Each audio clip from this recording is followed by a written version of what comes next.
नियं प्रयच्छ परमं परिभावयामि कोमलं पूजयन् वेणुं श्यामलोऽयं कुमारकः वेदवेद्यं परं ब्रह्म भासतां हृदये मम पूजन्तं राम रामेति मधुरं मधुराक्षरम् आरुह्य कविताशाखां वन्दे वाल्मीकिकोकिलं निगमकल्पतरोर्गलितं फलं सुखमुखादमृतद्रवसंयुतं पिबत भागवतं रसमालयं मुहुरहो रसिका भुवि भावुकाः तृणादपि सुनीचेन तरोदपि सहिष्णुना अमानिना मानदेन कीर्तनीयः सदा हरिः नारायणाखिलगुरो भगवन्नमस्ते नारायणाखिलगुरो भगवन्नमस्ते नारायणाखिलगुरो भगवन्नमस्ते शिवाय नमः शिवलिंगाय नमः तन्मे मनः शिवसंकल्पमस्तु सर्वे भवन्तु सुखिनः। श्री राम जय राम जय जय राम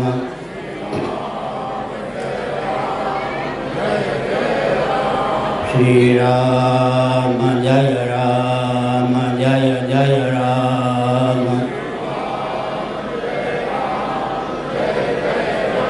श्री राम जय राम जय जय राम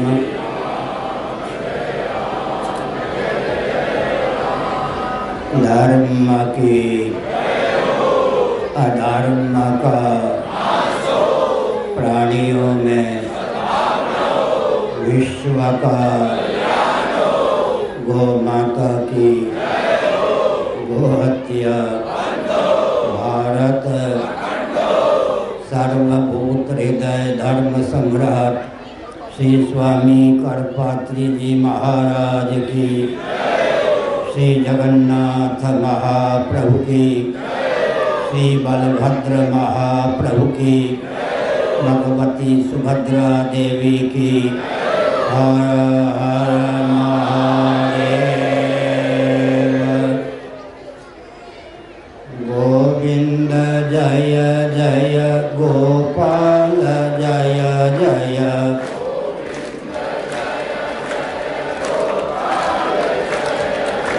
राधा रमण हरि गोविंद जय जय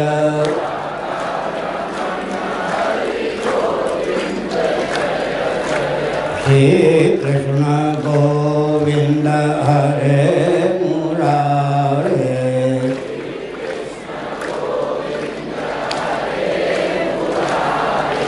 हे नाथ नारायण वासुदेव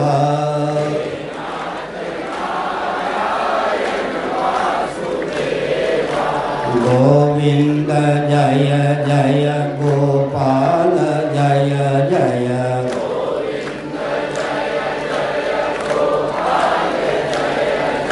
राधा रमण हरे गोविंद जय जय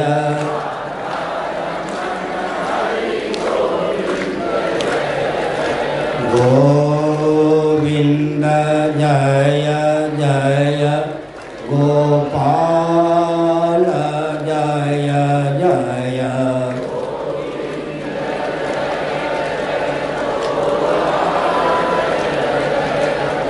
राधा रमण हरे गोविंद जय जय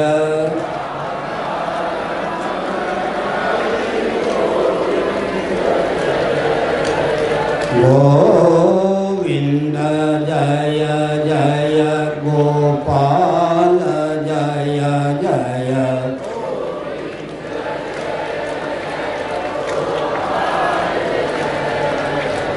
राधा रमण हरे गोविंद जय जय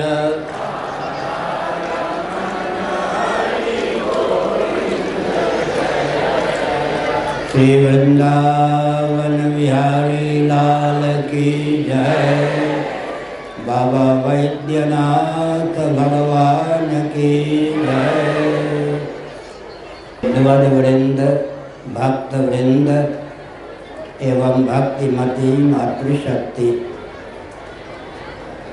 आप महान भावों ने अद्भुत आस्था और अपनत्व पूर्वक इस भव्य कार्यक्रम का समायोजन किया है।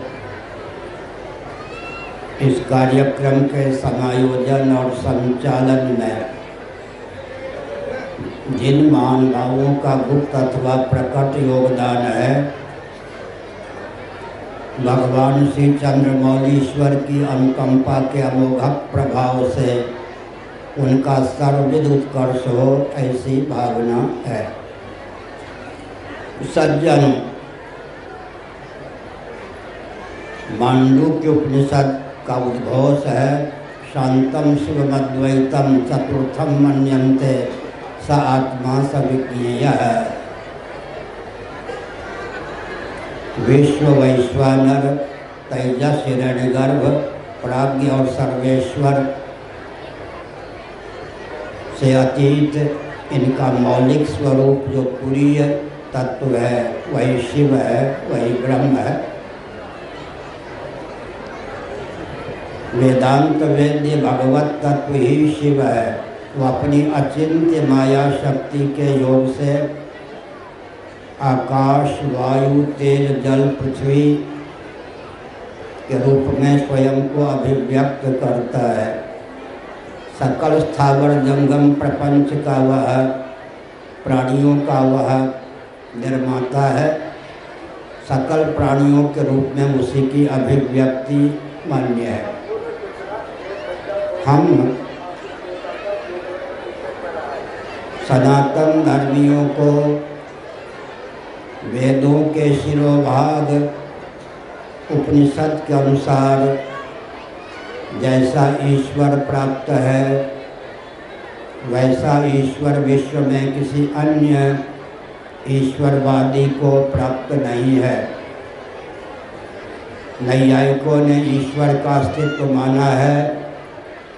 उनका ईश्वर जगत बना सकता है, जगत बन नहीं सकता। अतएव श्री रामकृष्णादि रूपों में साक्षात अवतीर्ण नहीं हो सकता। वैशेषिकों ने ईश्वर का अस्तित्व स्वीकार किया है। उनका ईश्वर भी जगत बना ही सकता है, जगत बन नहीं सकता। अतएव पंचदेवों के रूप में साक्षात अवतीर्ण नहीं हो सकता। शेश्वर सांख्यवादी योगियों ने ईश्वर का अस्तित्व स्वीकार किया है। उनके सिद्धांत के अनुसार क्लेश कर्म विपाक आशय से परामृष्ट पुरुष विशेष ईश्वर है। वह सर्वज्ञ बीज होने के कारण जगत बना सकता है, जगत बन नहीं सकता। अतएव पंचदेवों के रूप में साक्षात अवतार नहीं ले सकता है। सत्यार्थक प्रकाश की सीमा का ईश्वर भी जगत बना ही सकता है, जगत बन नहीं सकता। अतएव पंचदेवों के रूप में साक्षात अवतार नहीं ले सकता। कुरान शरीफ की सीमा का खुदा जगत बना सकता है, जगत बन नहीं सकता। अतः पंचदेवों के रूप में साक्षात अवतार नहीं ले सकता। बाइबल की सीमा का गॉड भी जगत बना सकता है, जगत बन नहीं सकता। अतएव पंचदेवों के रूप में साक्षात अवतार नहीं ले सकता। हमारे ईश्वर की विशेषता क्या है? वेदादि शास्त्र सम्मत ईश्वर को हम मानते हैं और उपनिषद सिद्धांत के अनुसार जो ईश्वर सिद्ध होता है वह जगत को बनाता भी है, जगत बनता भी है। जगत का अभिन्न निमित्त उपादान कारण है। इसलिए पंचदेवों के रूप में साक्षात अवतीर्ण होता है।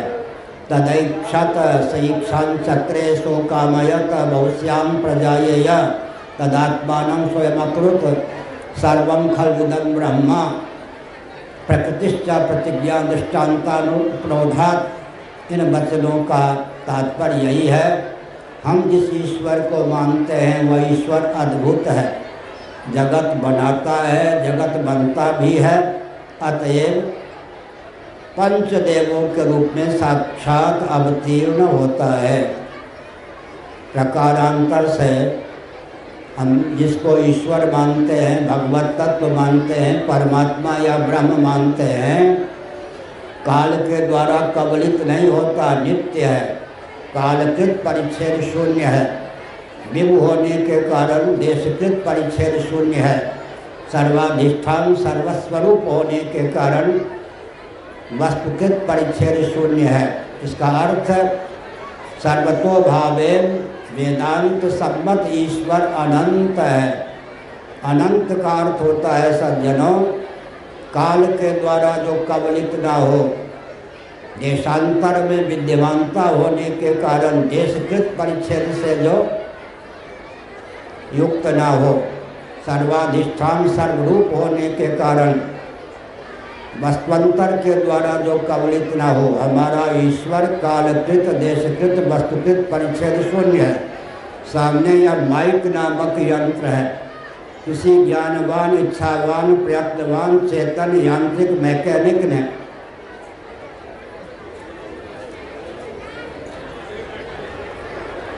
लोहा और प्लास्टिक नामक मेटल धातु या पदार्थ को इस माइक नामक यंत्र का रूप प्रदान किया। जो ज्ञानवान, इच्छावान, प्रयत्नवान, चेतन, मैकेनिक, यांत्रिक किसी धातु, मेटल या पदार्थ को कार्य का रूप प्रदान करता है, उसे उस कार्य का निर्माता अर्थात निमित्त कारण कहा जाता है। लेकिन जो मेटल, धातु या पदार्थ कार्य के रूप में उल्लसित विलसित होता है, उसे कार्य का उपादान कारण कहा जाता है। जिस यांत्रिक ने प्लास्टिक और लोहा नामक मेटल, धातु या पदार्थ को इस माइक नामक यंत्र का रूप प्रदान किया, उसमें माइक बनाने की क्षमता सन्निहित थी, लेकिन माइक बनने की क्षमता सन्निहित नहीं थी। जिससे लोहा, प्लास्टिक नामक मेटल, धातु पदार्थ ने माइक नामक यंत्र का रूप धारण किया है, उसमें माइक बनने की क्षमता सन्निहित थी, माइक बनाने की क्षमता सन्निहित नहीं थी। लेकिन हम किसको ईश्वर मानते हैं? जो जगत बनाता भी और जगत बनता भी। ऐसे कुंभकार कुलाल की कल्पना कीजिए जो घट बनाता भी और घट बनता भी। हमारे ईश्वर अद्भुत हुए या नहीं? वे जगत को बनाते भी हैं और जगत बनते भी हैं। एक तथ्य मैंने उद्भाषित किया, उस पर ध्यान केंद्रित कीजिए। जिनका ईश्वर जगत बना सकता है लेकिन जगत बन नहीं सकता, अर्थात जगत का अभिन्न निमित्तोपादान कारण नहीं हो सकता, उनका ईश्वर साक्षात अवतार भी नहीं ले सकता है। हमारे भगवान ही साक्षात पंचदेवों के रूप में अवतीर्ण क्यों होते हैं? क्योंकि वे जगत बनाते भी हैं, जगत बनते भी हैं। तो हमको अपने ईश्वर पर गर्व होना चाहिए। ईश्वर ईश्वर एक समान नहीं होता। यहाँ विद्वान मनीषी विराजमान हैं। नैयायिकों ने जिस ईश्वर को माना है वो स्वतः सत्य नहीं है, स्वतः चित्त नहीं है, स्वतः आनंद नहीं है। सत्ता सामान्य के योग से सत्य है, ज्ञान नामक गुण के योग से चित्त है, सुख नामक आनंद नामक गुण के योग से आनंद है। नैयायिकों के द्वारा माना गया ईश्वर न स्वतः सत्य है, न स्वतः चित्त है, न स्वतः आनंद है। हम जिसको ईश्वर मानते हैं वह सत्य भी है, चित्त भी है, आनंद भी है और ऐसी क्षमता से संपन्न है कि जगत बनाता ही नहीं अपितु जगत बनता भी है। जीवों के शुभाशुभ कर्मों को द्वार बनाकर सच्चिदानंद स्वरूप सर्वेश्वर ही महासर्ग के प्रारंभ में आकाश, वायु, तेज, जल, पृथ्वी को बनाता है। आकाश, वायु, तेज, जल, पृथ्वी के रूप में स्वयं ही उद्भासित होता है। सकल स्थावर जंगम प्राणियों के रूप में भी स्वयं को उद्भासित करता है। अतः हम जिनको ईश्वर मानते हैं वे ईश्वर अन्यों के ईश्वर से अद्भुत है। अनंत का अर्थ होता है काल के द्वारा कबलित ना हो, देशांतर के द्वारा कबलित ना हो, वस्तांतर के द्वारा कबलित ना हो। हमारे भगवान कालकृत, देशकृत, वस्तुकृत परिच्छेद शून्य होने के कारण सर्वथा अनंत है। और एक विचित्र बात, हम जीवों की चाह के सच्चे विषय का नाम ही ईश्वर है। ध्यानपूर्वक सुनिए, इस रॉकेट, कंप्यूटर, एटम, मोबाइल के में कोई कह सकता है हम ईश्वर को क्यों माने? इसका उत्तर क्या है? किसी भी प्राणी की चाह का जो सचमुच में विषय है उसी का नाम ईश्वर है। ध्यान गया? प्रत्येक जीव की अंतर्निहित भावना का परीक्षण कीजिए, निरीक्षण कीजिए।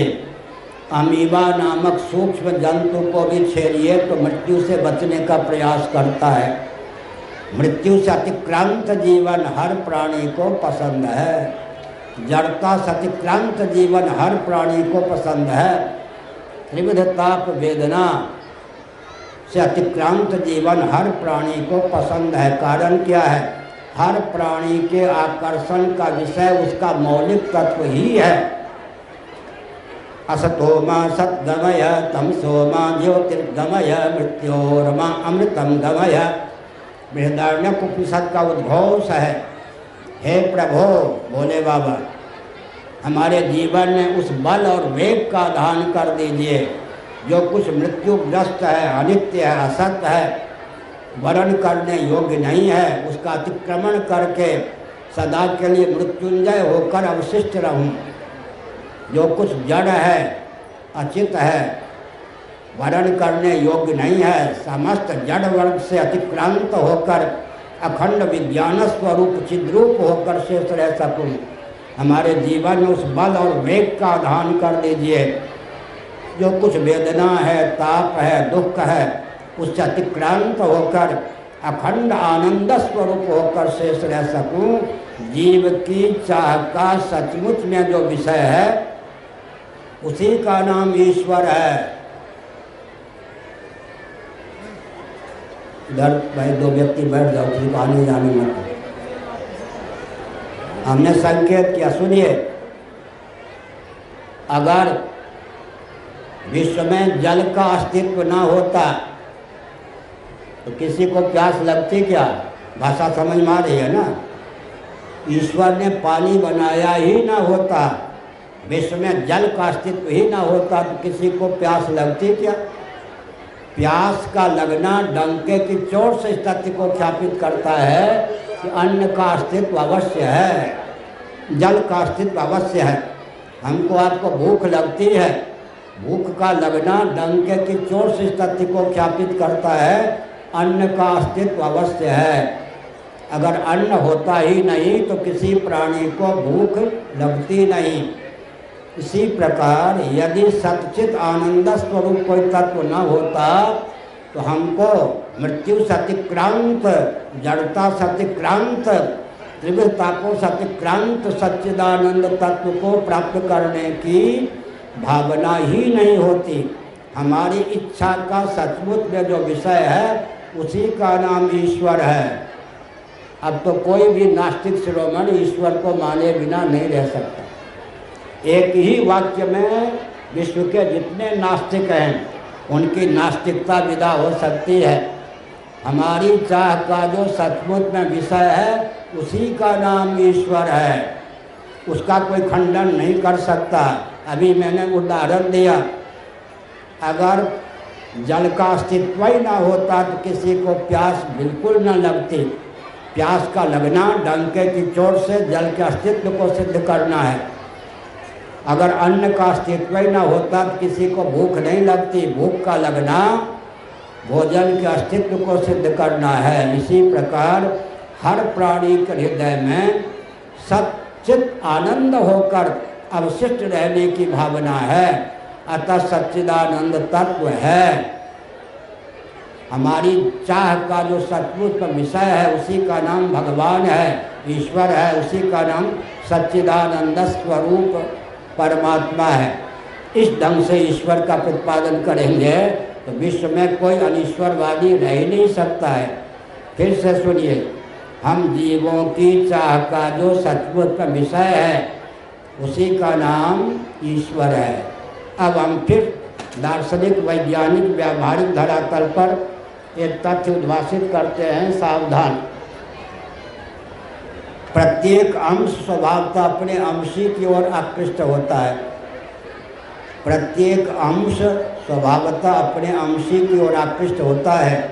ये दर्शन, विज्ञान और व्यवहार सम्मत तथ्य है। गुरुत्वाकर्षण का भी मूलभूत सिद्धांत यही है।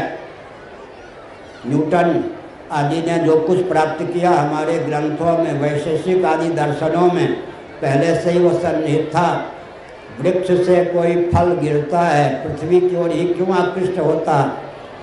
क्योंकि गंधयुक्त पदार्थ का नाम पार्थिव है, पृथ्वी का कार्य है। कोई भी पार्थिव प्रपंच पृथ्वी की ओर, अंशी की ओर आकृष्ट हुए बिना नहीं रहता। जल की धारा नीचे की ओर आती है, समुद्र की ओर प्रवाहित क्यों होती है? वो अंश है। प्रत्येक अंश स्वभावतः अपने अंशी की ओर समाकृष्ट होता है। आप अग्नि को प्रज्वलित कीजिए, अग्नि की रश्मियाँ, अग्नि की ज्वाला ऊपर की ओर क्यों उठती हैं? क्योंकि वो अंश हैं। अंशी कौन है? नभोमंडल में विद्यमान आदित्य या सूर्य। प्रत्येक अंश स्वभावतः अपने अंशी की ओर आकृष्ट होता है। हम जितने जीव हैं सच्चिदानंद स्वरूप परमात्मा के अंश सरीखे हैं, क्योंकि हमारे आकर्षण का सचमुच में जो विषय है उसी का नाम परमात्मा है। मृत्यु से अतिक्रांत जीवन हम चाहते हैं, ऐसा जीवन जहाँ मौत की छाया भी न पहुँच सके। जड़ता, अज्ञता, नासमझी, मूर्खता से अतिक्रांत जीवन हम चाहते हैं, जहाँ जड़ अज्ञान की छाया भी न पहुँच सके। दैहिक, दैविक, भौतिक त्रिविध तापों से अतिक्रांत जीवन हम चाहते हैं, जहाँ दुख की छाया भी न पहुँच सके। उसी का नाम सच्चिदानंद है। असतोमा सद्गमय तमसोमा ज्योतिर्गमय मृत्योरमा अमृतम गमय। प्राणियों की चाह के सचमुच में विषय का नाम ही ईश्वर है। एक ही वाक्य में विश्व में जितने अनीश्वरवादी हैं सबको 2 मिनट में ईश्वरवादी बनाया जा सकता है। बिना चाव और भाव के, क्या मतलब? बिना चाव भाव के रह नहीं सकते। ईश्वर को माने बिना रह नहीं सकते। और सनातन धर्मी आप हैं, भगवान विश्वनाथ की कृपा है।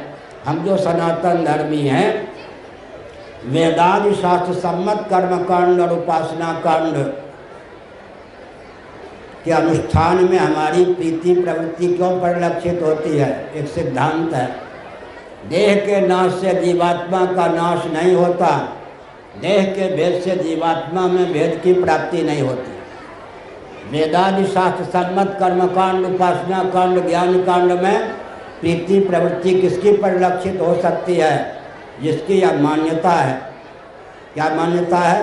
देह के नाश से जीवात्मा का नाश नहीं होता, देह के भेद से जीवात्मा में भेद की प्राप्ति नहीं होती। उदाहरण देते हैं, किसी व्यक्ति की आयु 75 वर्षों की पूर्ण हो चुकी है। 75 वर्षों की अवधि में कदाचित उसने 75 ही स्वप्न देखा हो, तो स्वप्न के 75 शरीर नष्ट हो गए, वो अपना नाश नहीं मानता है। शरीर की संख्या 75 हो जाने पर अपनी संख्या 1 मानता है। केवल एक दृष्टांत के बल पर डंके की चोट से यह तथ्य उद्भाषित होता है कि देह के नाश से जीवात्मा का नाश नहीं होता, देह के भेद से जीवात्मा में भेद की प्राप्ति नहीं होती। श्रीमद् भगवद गीता में 3 प्रकार के चक्षु का वर्णन है, स्वचक्षु, दिव्य चक्षु और ज्ञान चक्षु। न तो माम शक्य से द्रष्टुमने नैव स्वचक्षुषा दिव्यम ददामि ते चक्षु पश्य मे योगमैश्वरम विमूढ़ा नानुपश्यन्ति पश्यन्ति ज्ञान चक्षुषा क्षेत्र क्षेत्रज्ञयोरेव मंतरम ज्ञान चक्षुषा भूत प्रकृति मोक्षम च ये विदुर्यान्ति ते परम। गीता में भगवान श्री कृष्ण के ये वचन 3 प्रकार के चक्षु को सिद्ध करते हैं। पहला चक्षु स्वचक्षु है, सबको प्राप्त है। न तो माम शक्य से द्रष्टुमने नैव स्वचक्षुषा, दूसरा चक्षु दिव्य चक्षु है, तीसरा चक्षु ज्ञान चक्षु है। किसी स्त्री को माता देखने के लिए तीनों चक्षुओं की अपेक्षा है या नहीं? 50 स्त्रियां खड़ी हों, उनमें ये मेरी माँ मातृबुद्धि कब बनेगी? ज्ञान चक्षु समन्वित दिव्य चक्षु भावित स्वचक्षु के द्वारा किसी स्त्री पिंड में मातृ दर्शन हो सकता है। जिस समय हम किसी स्त्री को माँ कहते हैं तो तीनों चक्षुओं की उपयोगिता सिद्ध हो गई या नहीं? ध्यान गया? ज्ञान चक्षु भावित दिव्य चक्षु संपन्न स्वचक्षु के द्वारा किसी स्त्री में मातृबुद्धि होती है। सामान्य रीति से तो सप्त धातुमयी वह परिलक्षित होती है। किसी स्त्री में मातृबुद्धि कब होगी? ज्ञान चक्षु भावित दिव्य चक्षु संपन्न स्वचक्षु के द्वारा स्त्री में मातृबुद्धि होती है। भगवान वैद्यनाथ हैं, उनमें शिव बुद्धि कैसे होगी? ज्ञान चक्षु भावित दिव्य चक्षु समन्वित स्वचक्षु के द्वारा शिवलिंग का दर्शन करेंगे तो शिव बुद्धि होगी, भगवत बुद्धि होगी। शिवलिंग का अर्थ क्या है उपनिषदों में? एक बार हम सन 72 की बात हो सकती है या 73 की, श्री वृंदावन धाम में पूज्य स्वामी अखंडानंद सरस्वती जी महाभाग के आश्रम में 72 दिनों में 72 घंटे शिवलिंग पर बोले थे। 72 दिनों में 72 घंटे शिव ही लिंग हैं। और शिव का लिंग, जिस लिंग का आलंबन लेकर, चिन्ह का आलंबन लेकर शिव तक पहुंच सकते हैं, वो शिवलिंग। शिवस्वरूप लिंग शिवलिंग, हाँ, शिवस्वरूप लिंग शिवलिंग। जैसे धूम की अखंड धारा को देख करके हमको अग्नि का अनुमान होता है, इसी प्रकार शिव लिंग शिव का अनुमापक है। दूसरा अर्थ है शिव ही लिंग के रूप में उद्भासित है। स्वयंभू, स्वयंभू का अर्थ क्या हुआ? साक्षात सदाशिव ही लिंग के रूप में उद्भासित होते हैं। तो इसका अर्थ क्या हुआ सज्जनों? शिवस्वरूप परमात्मा अपनी अचिंत्य माया शक्ति के द्वारा स्वयं ही आकाश के रूप में, वायु के रूप में, तेज के रूप में, जल के रूप में, पृथ्वी के रूप में स्वयं को उद्भासित करते हैं। आकाश बनने वाले भी भगवान, आकाश बनाने वाले भी भगवान। वायु बनने वाले भी भगवान, वायु बनाने वाले भी भगवान। अग्नि बनने वाले भी भगवान, अग्नि बनाने वाले भी भगवान। जल बनने वाले भी भगवान, जल बनाने वाले भी भगवान। पृथ्वी बनने वाले भगवान, पृथ्वी बनाने वाले भगवान। समस्त स्थावर जंगम प्राणियों के रूप में स्वयं भगवान ही उल्लसित हैं, जीवों के शुभाशुभ कर्म को द्वार बनाकर। लेकिन सावधान, सदैव सौम्य दमग्र आसीत एकमेवा द्वितीयम। महाप्रलय में 31 लील 10 खरब 40 अरब वर्षों तक, सुनो गणना गीता के 8वें अध्याय के अनुसार, 31 लील 10 खरब 40 अरब वर्षों तक महाप्रलय की दशा में हम आप सच्चिदानंद स्वरूप शिव मात्र होकर शेष रहते हैं। ब्रह्मलोक की गणना के अनुसार 100 वर्षों तक महाप्रलय की अवस्था रहती है। मर्त्यलोक की गणना के अनुसार 31 लील 10 खरब 40 अरब वर्षों तक महाप्रलय की दशा में हम आप होते हैं। उस समय केवल सच्चिदानंद होकर हम अवशिष्ट रहते हैं। लेकिन जो जीव महाप्रलय के अव्यवहित पूर्वक क्षण पर्यंत कैवल्य मोक्ष प्राप्ति किए बिना ब्रह्म भावापन्न होते हैं, ब्रह्म में विलीन होते हैं, महासन के प्रारंभ में वे पुनः अभुक्त कर्मों के फलस्वरूप देहेंद्रीय प्राणांतःकरण से संपन्न हो जाते हैं। श्रीमद् भागवत 10वां स्कंध अध्याय 87 श्लोक 2 वेदस्तुति। बुद्धिन्द्रिय मन प्राणां जनानामस जत प्रभु मात्रार्थम च भवार्थम च आत्मने कल्पनाय च। प्रधानमंत्री, मुख्यमंत्री आदि महोदय ध्यानपूर्वक सुने। मुझे मालूम है कि यहाँ नहीं है, गुप्तचर के माध्यम से लोग सुनते हैं। आप विकास को परिभाषित करेंगे तो आपके पास दृष्टिकोण क्या है? पूरा विश्व आजकल विकास को परिभाषित करके उसे क्रियान्वित करने में लगा है, लेकिन विकास के गर्भ से सब जगह विनाश निकल आ रहा है। ध्यान गया या नहीं? कोरेना क्या है? विकास के गर्भ से विनाश। पृथ्वी, पानी, प्रकाश, पवन, ऊर्जा के जो चारों स्रोत हैं, आस्तिक नास्तिक, वैदिक अवैदिक, वैसा मत, उनको इतना क्षुब्ध और विकृत कर दिया विकास के नाम पर कि ये जीवनी शक्ति को प्रदान करने वाले विस्फोटक हो गए। इसका अर्थ क्या है?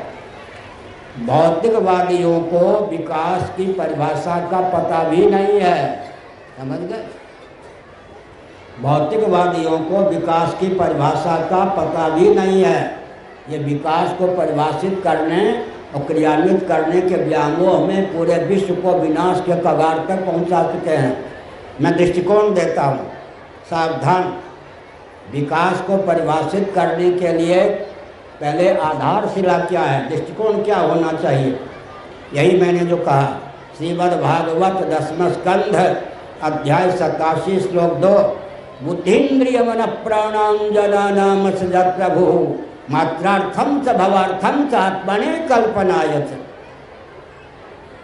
भगवान ने महासर्ग के प्रारंभ में जो जीव महाप्रलय में कैवल्य मोक्ष प्राप्त किए बिना परमात्मा में विलीन हुए थे, उन सबको अपने से कर्षित करके देहेंद्रिय प्राणांतःकरण से संपन्न जीवन प्रदान किया।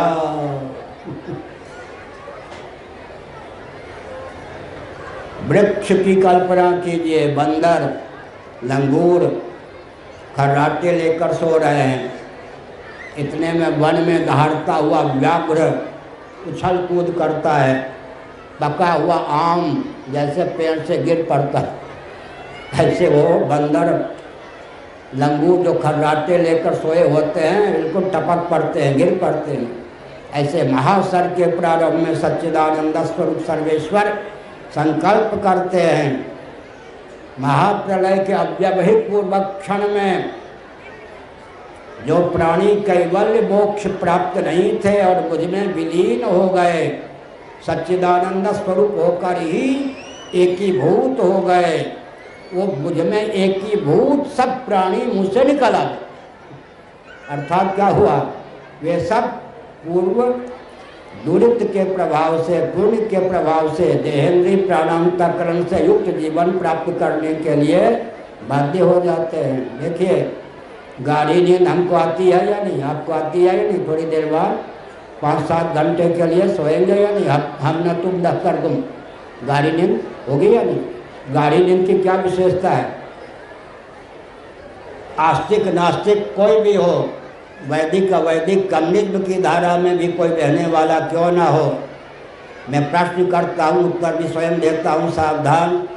गाढ़ी नींद में किसी को सर्दी गर्मी भूख प्यास इन द्वंद्वों में किसी द्वंद्व की प्राप्ति होती है क्या? नहीं, सार्वभौम सिद्धांत है या नहीं?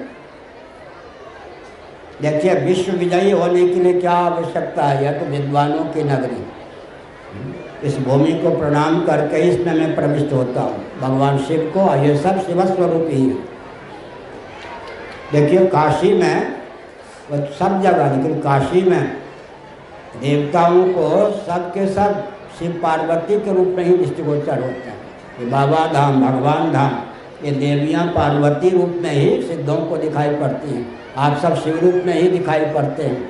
यत्र प्रविष्ट सकलों के जंतु स आनंद सच्चित घनतामुपैति।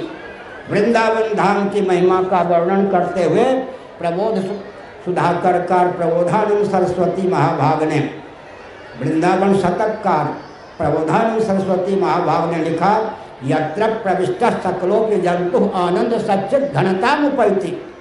वैद्यनाथ धाम में प्रविष्ट सब जंतु सच्चिदानंद घनता को, शिव रूपता को प्राप्त हो जाते हैं। तो हमने संकेत किया, महाप्रलय में भगवान से एकीभूत प्राणी होते हैं।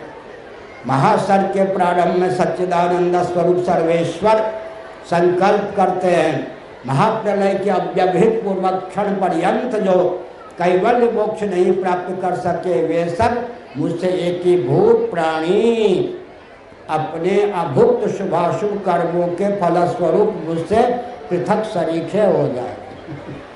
भगवान में एक से मिले हुए प्राणी भी फिर प्रकट होने लगते हैं, अपनी वासना के अनुरूप देहेंद्रीय प्राणांतकरण को प्राप्त करते हैं। गाढ़ी नींद की मैंने चर्चा की।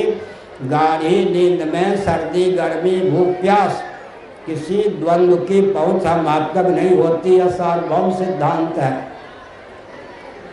गाढ़ी नींद में किसी मनोविकार की पहुंच नहीं होती।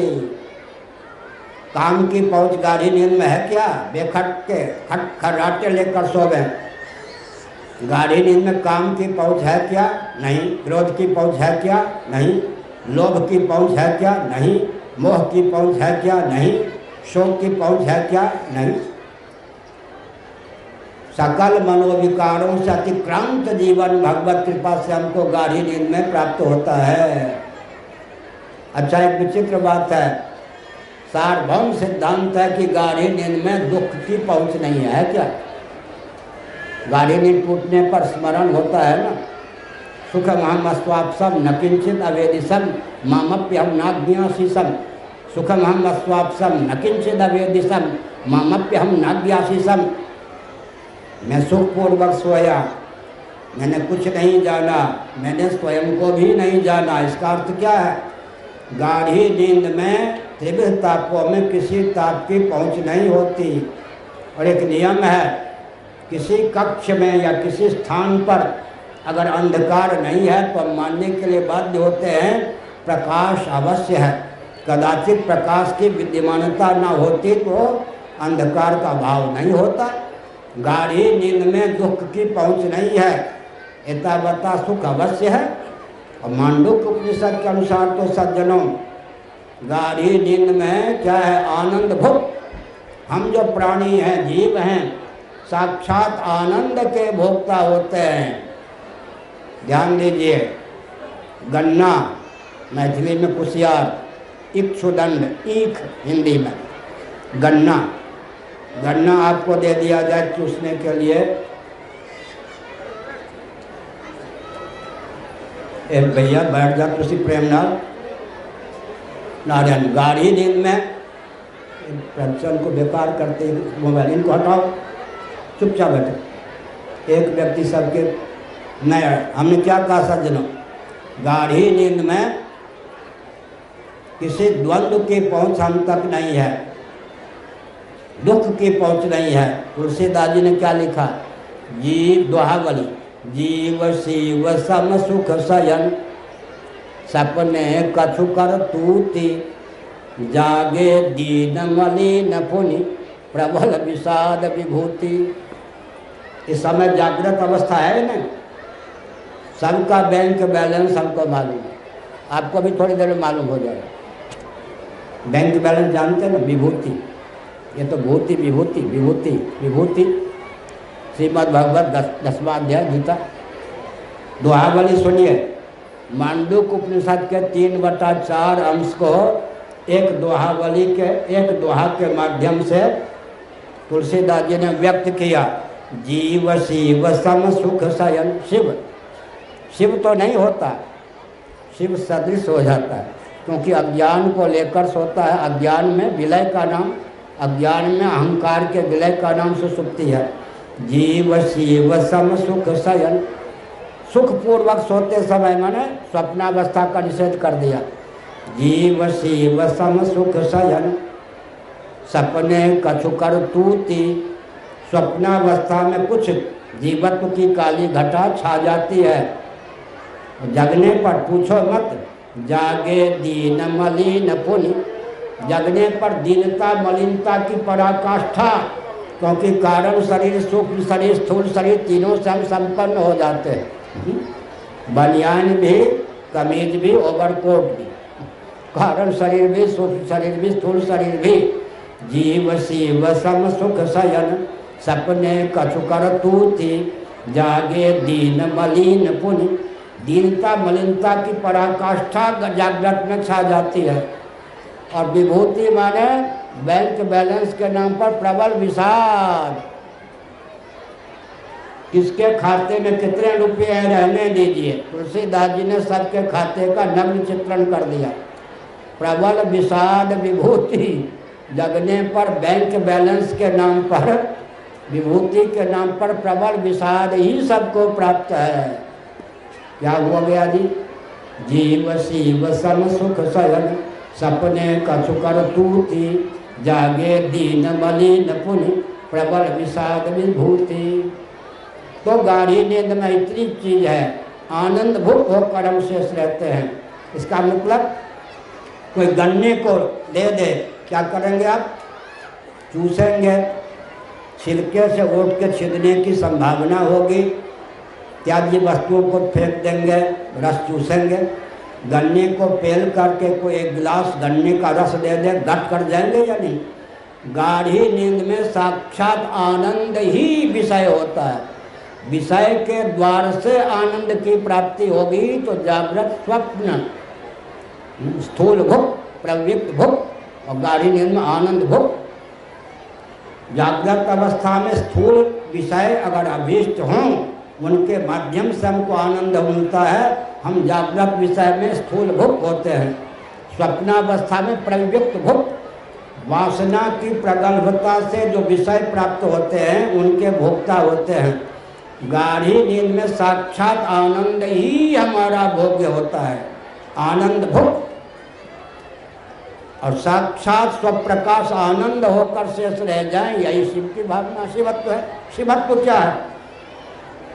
आनंद हमारा भोग्य न बने, साक्षात स्वप्रकाश आनंद स्वरूप होकर ही हम शेष रह जाएं, इसी का नाम शिव भावापत्ति है। तो गाढ़ी नींद में विशेषता सब कुछ है, लेकिन बीज अज्ञान शेष रहता है। मैं उदाहरण देता हूँ, 15 मिनट पहले वह प्रवचन को विराम भी दूंगा, आगे का भी कार्यक्रम है, सुनिए। मैंने क्या संकेत किया? बबूल का बीज चिकन होता है या नहीं चिकना? हथेली पर ये सूक्ष्म वीक्षण का आलंबन लेकर भी निहारने पर बबूल के चिकन बीज में छिपे हुए कांटे का दर्शन नहीं होगा। लेकिन बबूल के उसी चिकन बीज को अनुकूल पृथ्वी, पानी, प्रकाश, पवन, आकाश, दिक् काल का संयोग प्राप्त हो जाने पर तीक्ष्ण कांटे निकल आते हैं। ऐसे गाढ़ी नींद में माना कि मृत्यु के भय की पहुंच हम तक नहीं होती।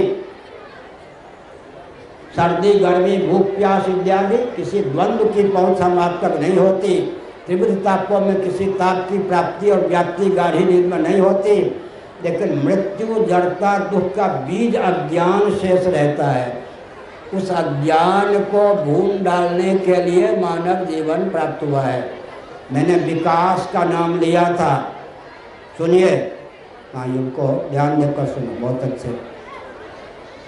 सृष्टि की संरचना का जो प्रयोजन है, मानव जीवन की जो अपूर्वता है, इसका ज्ञान प्राप्त किए बिना विकास को परिभाषित करने और क्रियान्वित करने पर विनाश प्राप्त होता है। फिर से सुनिए, विकास को परिभाषित करने के लिए कितनी योग्यता चाहिए? सृष्टि की संरचना का प्रयोजन क्या है? भौतिकवादियों किसी का पता नहीं। सृष्टि की संरचना का प्रयोजन क्या है? मानव जीवन की अपूर्वता, खासियत, विशेषता क्या है? इस तथ्य का जिसको ज्ञान है वही विकास को समुचित रीति से परिभाषित और क्रियान्वित कर सकता है। अब हम विकास को परिभाषित कर रहे हैं, सावधान। राजनीति को भी परिभाषित कर रहे हैं, एक ही परिभाषा है, उसको आप राजनीति की परिभाषा भी मान लीजिए, विकास की परिभाषा भी मान लीजिए। ध्यानपूर्वक सुनिए। कैसा भारत चाहिए हमको? कैसा झारखंड हमको चाहिए? कैसा विश्व चाहिए? सुसंस्कृत, सुशिक्षित, सुरक्षित, संपन्न, सेवा परायण, स्वस्थ, सर्वहितप्रद व्यक्ति और समाज की संरचना। ये राजनीति की परिभाषा, विकास की परिभाषा, इसमें कोई दोष है क्या? ब्राह्मणों का जीवन हमने लिया, सुसंस्कृत, सुशिक्षित, क्षत्रियत्व का समावेश किया, सुरक्षित, वैश्यत्व का समावेश किया, क्या संपन्न, शूद्रत्व का समावेश किया, सेवा परायण, सबको ले लिया। फिर से विकास की परिभाषा सुनिए, राजनीति की परिभाषा सुनिए, उसके क्रियान्वित करने का प्रयास कीजिए। सुसंस्कृत, सुशिक्षित, सुरक्षित, संपन्न, सेवा परायण, स्वस्थ, सर्वहितप्रद व्यक्ति और समाज की संरचना। इसमें किसी के शोषण की बात आई क्या? फिर से सुनिए।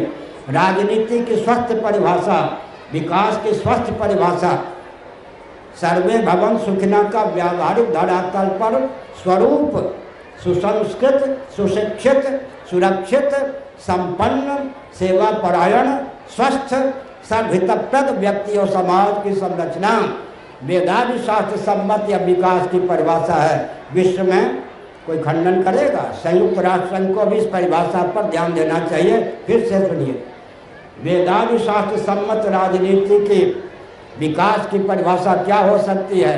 सुसंस्कृत, सुशिक्षित, सुरक्षित, संपन्न, सेवा परायण, स्वस्थ, सर्वहितप्रद व्यक्ति और समाज की संरचना। अब थोड़ा व्यावहारिक धरातल पर बायोलॉजी, जोलॉजी, बॉटनी, इन सब को मिलाकर हम 3-4 वाक्य बोलते हैं, ध्यानपूर्वक सुनिए।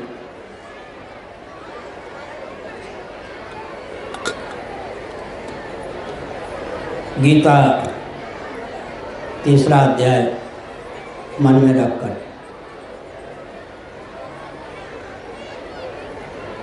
पर्जन्यादन्य संभव यज्ञ भवति पर्जन्य। थोड़ा विचार करें। हम जो प्राणी हैं, ऊपर से मान लीजिए सब के सब स्वर्ग में थे पहले, कल्पना कीजिए हम नरक क्यों ले जाएंगे? सबके सब हम लोग स्वर्ग में थे। क्षीणे पुण्य मर्त्य लोकम विशंति, पुण्य की जितनी पूंजी लेकर स्वर्ग में गए थे, वो पूंजी जब समाप्त प्राय हो गई, समाप्त होने के कगार पर हो गई, तो देवदूती ने हमको एक संदेश दिया, मर्त्य लोक से आए हुए अमुक प्राणी सावधान, पुण्य की जितनी पूंजी लेकर आप स्वर्ग में आए थे, 2 क्षण के बाद पूरी पूंजी समाप्त होने वाली है। अब आप मर्त्य लोक में गिरेंगे, आपकी च्युति होगी, स्वर्ग से च्युत होकर मर्त्य लोक में जाने वाले हैं। अपने धैर्य को थाम लीजिए, संभालिए। द्रव्य सूक्ष्म विपाकात्मक, श्रीमद् भागवत सप्तम स्कंध, द्रव्य सूक्ष्म विपाकात्मक पुण्यसार सर्वस्व सोमात्मक, सोम प्रधान जो हमारा शरीर होता है, इस शोकप्रद संदेश को सुन करके वाष्पीकरण की विधा से जल बन जाता है। जल में तादात्म्यपन्न होकर हम जीव आते हैं, उसके बाद अन्न बन जाते हैं। इतनी बात ठीक है। जिनको माता पिता होना होता है जरायुज प्राणियों के, वो अन्न का सेवन करते हैं। अन्न जब हम होते हैं तो हमारा नाम क्या हुआ जी? उद्भिज्ज प्राणी। अन्न से एकीभूत तादात्म्यपन्न जब हम होते हैं तो हमारा नाम क्या होता है? उद्भिज्ज प्राणी। माता पिता के पेट में जाकर हम क्या हो जाते हैं? स्वेदज। स्वेद माने लक्षण, रजवीर। स्वेदज, स्वेदज प्राणी, स्वेद में तादात्म्यपन्न हो जाते हैं। विकासवाद का यह स्वरूप है। डार्विन जी अगर होते हैं, सुनते बहुत प्रमोदित होते। विकासवाद का यह स्वरूप है। पहले हम उद्भिज्ज प्राणी होते हैं, अन्न में तादात्म्यपन्न हुए, माता पिता के उदर में आकर हम स्वेदज प्राणी हो गए, रजवीरी में तादात्म्यपत्ति हमारी हो गई। माँ के गर्भ में आकर हम अंडज प्राणी हो गए, अंडा के रूप में। आजकल का विज्ञान भी मानता अंडा, और माँ के गर्भ से निकले तो जेर सहित जरायुज प्राणी हो गए। विकास हुआ या नहीं? क्रमिक विकास। ये जो हमारा शरीर है अभी जरायुज प्राणी हम हैं। इसका पूर्व रूप अंडज, शरीर का पूर्व रूप अंडा, अंडा का पूर्व रूप स्वेद माने रजवीर्य द्रव, उसका पूर्व रूप अन्न। तो ये मनुष्य शरीर विकास की अवधि है या नहीं? क्या क्या हुआ जी? स्थावर प्राणी, उद्भिज्ज प्राणी के बाद हम स्वेदज प्राणी हो गए। फिर अंडज हो गए, इस समय जरायुज है। और स्वप्नावस्था में कौन से प्राणी हो जाते हैं? मनसिज मनोमय शरीर हमको प्राप्त होता है। स्वप्नावस्था में एक शरीर आपको हमको प्राप्त हुआ। स्वप्नावस्था के आतंकवादी उग्रवादी ने, बाहर का नहीं, पाकिस्तान और चीन की ओर का नहीं, स्वप्नावस्था किसी उग्रवादी ने स्वप्नावस्था के हमारे शरीर में ठन कर दिया। रक्त की धारा आप्लावित होती हुई दिखाई पड़ेगी, लेकिन स्वप्नावस्था का शरीर सप्त धातु में होता है क्या? सत्व धातु की प्रतीति होती है, सदा तद्भाव भाविता। स्वप्नावस्था का शरीर जो होता है वो मनोमय होता है, मन सप्त धातुमय नहीं है। लेकिन स्वप्नावस्था के शरीर में स्वप्नावस्था का आतंकवादी ठाई कर दे, वहाँ से भी रक्त की धारा आप्लावित होती दिखाई पड़ती है। स्वप्नावस्था में हम कौन प्राणी हो जाते हैं? मनसिज प्राणी। स्वप्न साक्षी कौन होता है? स्वयंभू ब्रह्मा तेजस। और जागृत स्वप्न सुषुप्ति तीनों के साक्षी का नाम हो गया फिर स्वयं। हमारा मौलिक रूप स्वयं है, वही शांतम शिव अद्वैतम ब्रह्म है। स्वयं होकर के हम स्वयंभू हो जाते हैं ब्रह्मा। स्वयंभू होने के बाद हम मनसिज हो जाते हैं, मनसिज होते हैं। उदाहरण दे दूँ, बात झटपट समझ में आ जाए।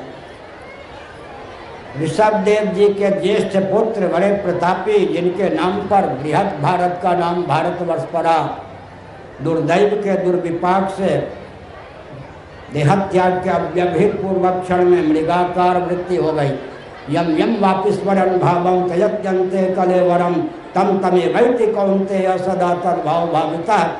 मृगाकार वृत्ति ने मृग दंपति के द्वार से उनको मृग बना दिया। कहाँ इतने प्रतापी कि उनके नाम पर भारतवर्ष नाम पड़ा, कहाँ वो मृग हो गए? देहत्याग के अव्यवहित पूर्वक क्षण में मृगाकार वृत्ति हो गई। उस वृत्ति ने मृग दंपति के द्वार से उनको मृग शरीर बना दिया। बना दिया या नहीं? तो जब मृगाकार वृत्ति हुई तो मनोमय शरीर था या नहीं? मनोमय शरीर था। इसका मतलब क्या है? एक ही जीवन पर विचार करें, हमारा आपका शरीर क्या हो गया? उद्भिज्ज भी है यह। इस शरीर का मौलिक स्वरूप उद्भिज्ज है, अन्न है, फिर उसका स्वेद है, उसके बाद अंडा है, उसके बाद यह जरायुज है, और फिर स्वप्नावस्था की दृष्टि से मनसिज हम प्राणी होते हैं। स्वयं हम स्वप्न साक्षी के रूप में स्वयंभू प्राणी होते हैं, स्वयं होते हैं। समाज की ओर में ले चल रहा हूँ अब, यानी जूलॉजी बॉटनी बायोलॉजी के आधार पर कहा, और समाज शास्त्र की ओर से बोल रहा हूँ, सावधान। समाज हमको समष्टि से जोड़ता है या नहीं? परिवार के बाहर आप जाओ तो आपका परिचय क्या होगा? अमुक परिवार के, समष्टि से। घर में आप रहेंगे तो घर के घटक सदस्य के रूप में रहेंगे, और घर के बाहर अमुक परिवार के, मोहल्ले और गांव के बाहर। समाज हमेशा समष्टि से जोड़ता है या नहीं? हम व्यष्टि से चिपके रहते हैं, समाज हमको स्वाभाविक रूप से समष्टि से एकीभूत करता है। कस्बे और गांव के बाहर जाओगे आप तो अमुक कस्बे के, अमुक गांव के हैं, और जिला के बाहर आप पहुंच गए तो अमुक जिला के हैं, और राज्य या प्रांत के बाहर चले गए तो अमुक प्रांत के हैं, और भारत के बाहर चले गए तो अमुक देश के हैं। समाज हमको बृहद रूप से देखता है, समष्टि के साथ जोड़ता है।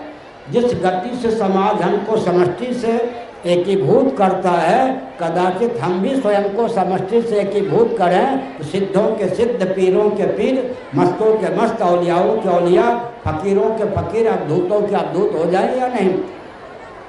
और मर्त्य लोग है ना, भूमंडल, पुण्य के प्रभाव से कहीं ऊपर चले गए तो भूमंडल का यह प्राणी है। पृथ्वी लोक के नाते हमारा परिचय होता है। ये समाज शास्त्र हो गए।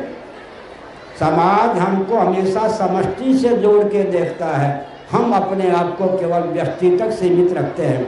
जिस गति से समाज हमको समष्टि से जोड़ के देखता है, उस गति से अगर अपनी अहमिति को हम बढ़ाते जाएं तो सिद्ध हो जाएंगे या नहीं? घर के बाहर परिवार की दृष्टि से हमको देखा जाता है, गांव के बाहर कस्बे के बाहर गांव और कस्बे की दृष्टि से हमको देखा जाता है, जिला के बाहर जिला की दृष्टि से हमको देखा जाता है, प्रांत के बाहर प्रांत की दृष्टि से हमको देखा जाता है, और अंत में राष्ट्र के बाहर राष्ट्र की दृष्टि से हमको देखा जाता है। ये भारतीय है, ये नेपाली है, भूटानी है, और अंत में स्वर्ग पहुंच गए तो मर्त्य लोक की प्रधानता से हमको देखा जाता। भूमंडल से आया हुआ ये प्राणी है, भूमंडल से आया हुआ यह प्राणी है। इसका मतलब समाज हमको समष्टि से जोड़ता है। जिस गति से समाज हमको समष्टि से जोड़ता है, अगर हम भी स्वयं को समष्टि से एकीभूत करें, सिद्धों के सिद्ध पीरों के पीर हो जाएं। व्यष्टि और समष्टि में तादात्म्यपत्ति चाहिए। अगर ताम्र धातु तांबे के रूप में ही रहे, पात्र का रूप धारण न करे या इसको पात्र का रूप न दिया जाए, तो ताम्र धातु की विशेष उपयोगिता नहीं सिद्ध होगी। लेकिन ताम्र धातु के कारण इस पात्र की सत्ता और उपयोगिता है या नहीं। इसका अर्थ क्या हुआ? व्यष्टि से समष्टि जो मूल पदार्थ है उसकी उपयोगिता बढ़ती है, और व्यष्टि की सत्ता उपयोगिता समष्टि पर निर्भर करती है। समष्टि और व्यष्टि दोनों से एकीभूत होकर हम काम करें, सिद्धों के सिद्ध हो जाएं। आज के प्रवचन का सारांश मैं एक वाक्य में कहता हूँ, सावधान।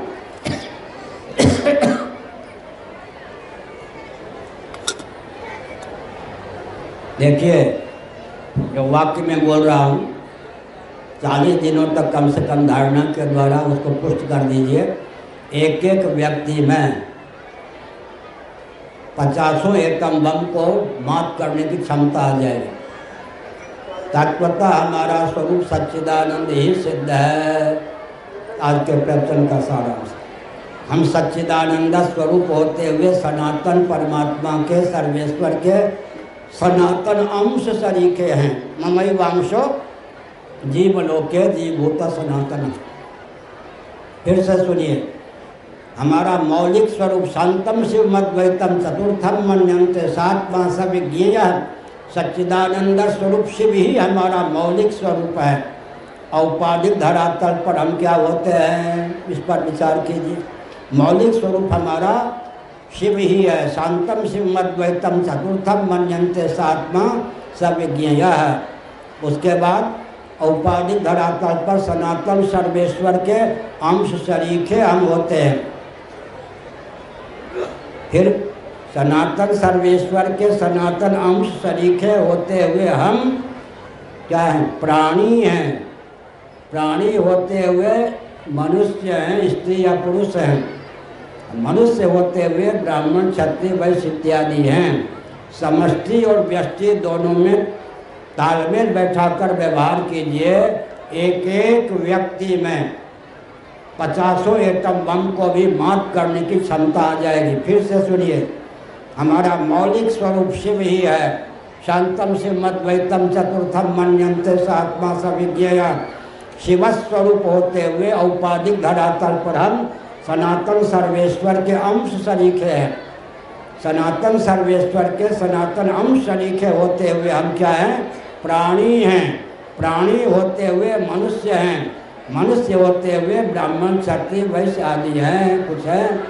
समष्टि और व्यष्टि दोनों में तादात्म्यपत्ति साध कर जो व्यवहार करता है वो सिद्धों का सिद्ध हो जाता है।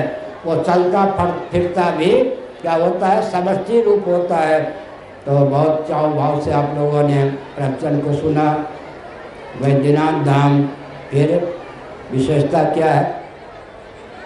जो सब जगह पूजित होते हैं जाकर, वे सभी यहाँ पर भगवान के पूजक हैं।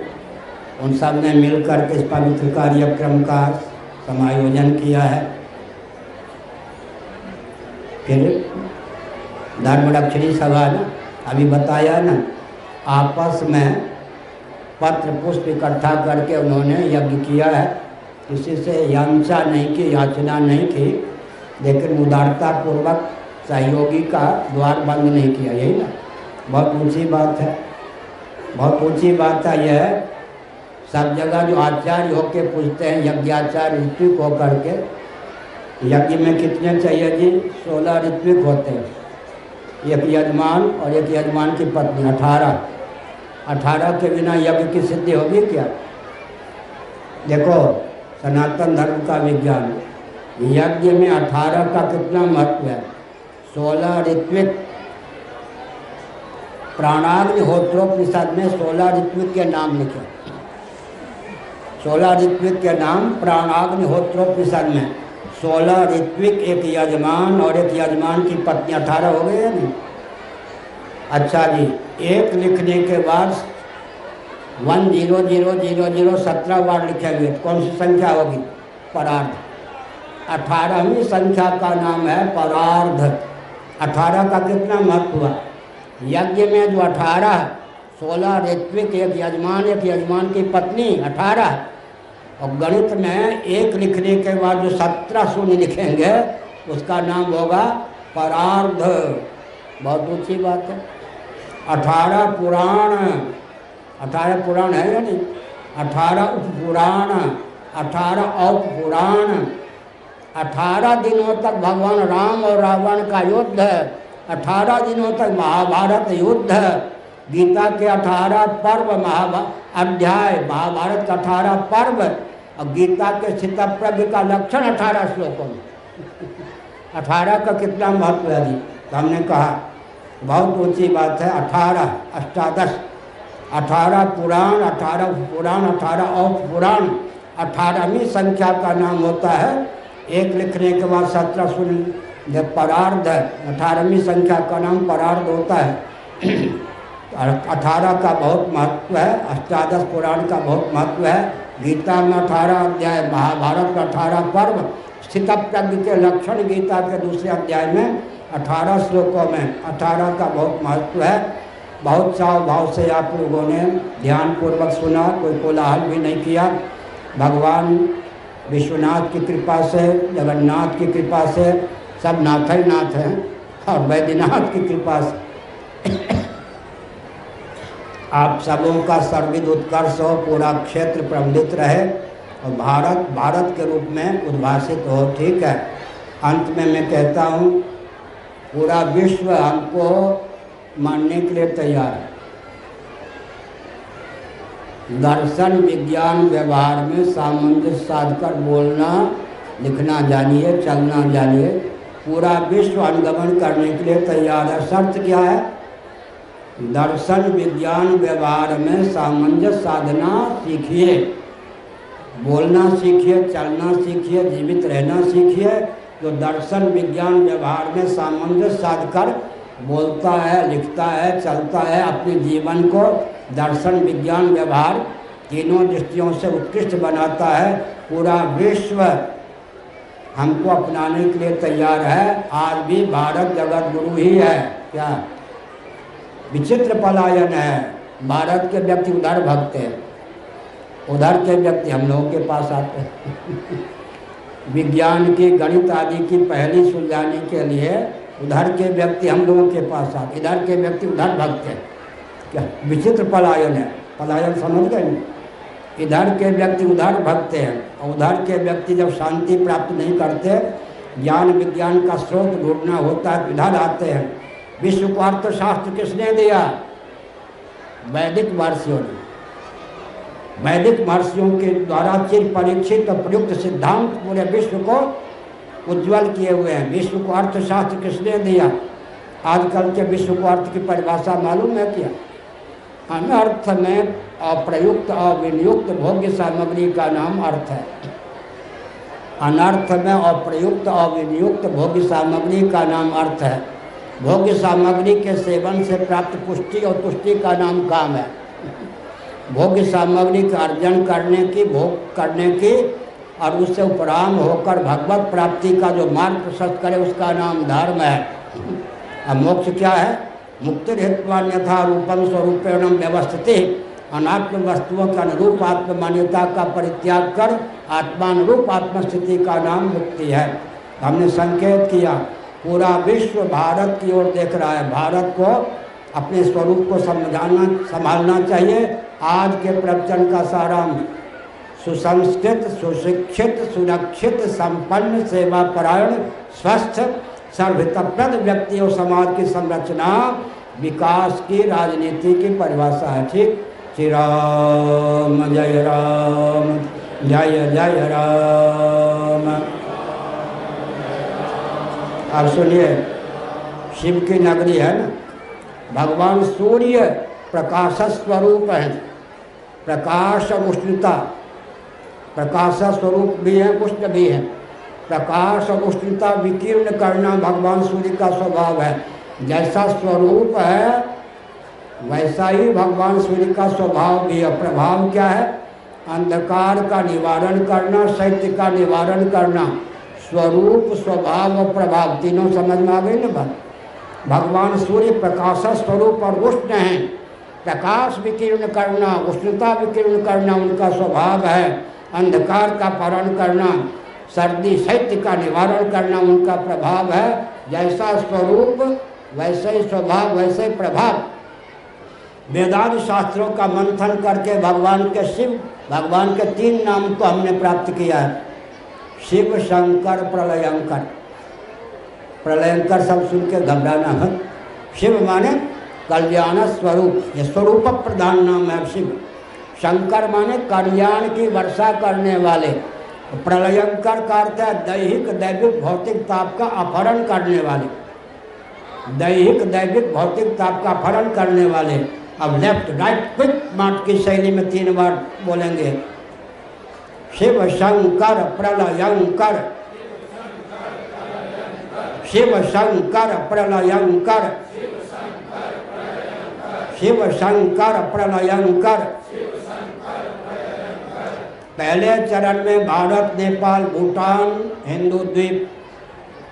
दूसरे चरण में एशिया महाद्वीप, हिंदू द्वीप। तीसरे चरण में पूरा भूमंडल, हिंदू द्वीप। 3 बार हम बोलेंगे। हमारा प्यारा हिंदू द्वीप, हम हैं इसके प्रहरी और प्रदीप। हमारा प्यारा हिंदू द्वीप, हम हैं इसके प्रहरी और प्रदीप।